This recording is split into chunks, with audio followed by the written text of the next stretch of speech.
Sunday is the Irish Day of the Family, a celebration of families with a big day out in the Ivy Gardens.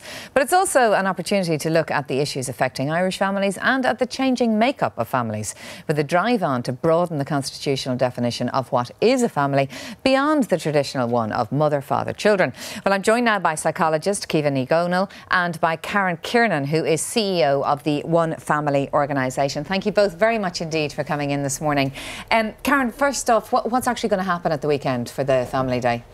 Well, this year we're having another great celebration all day in the Ivy Gardens in Dublin, and it's really, we're asking people to come with their families, celebrate, spend time with their families, and the whole idea is to celebrate family diversity. But there are going to be lots and lots of fun things for little children right up to teenagers to do, and it's all free.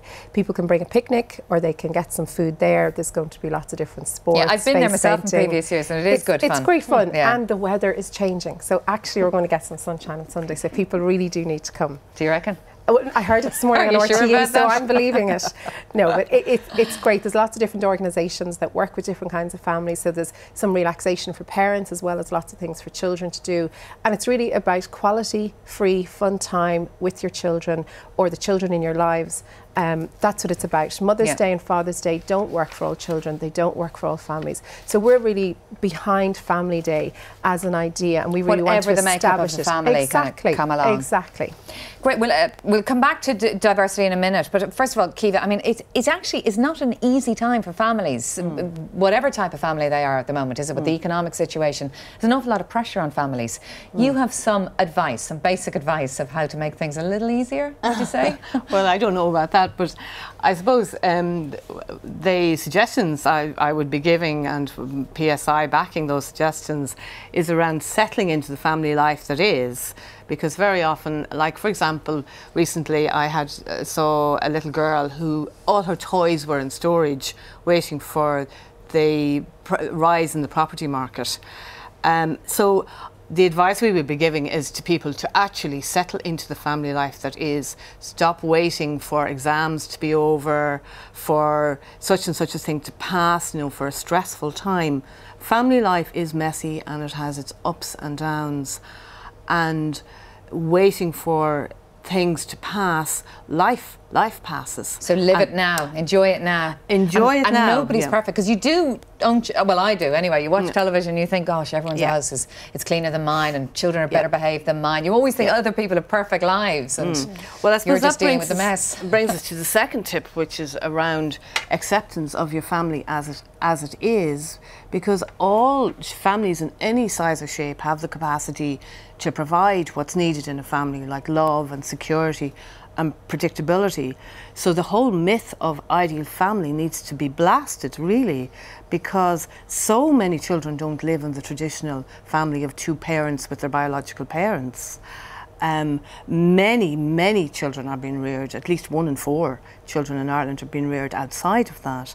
So it's around accepting it, because there's huge suffering for both parents and children in sort of the gap between what they think they have and the ideal family. Yeah, and what they should have. What they should how have. they're missing out in some way and what's normal. Yeah. And I suppose children then go to school with the stigma that they've learned almost from their parents, that they're set up as a normal. Yeah, to let go of any of the shoulds that there are around family. And deal with your realities. Yeah, and family life is messy. It has love, it has hate, it has envies, it has jealousies.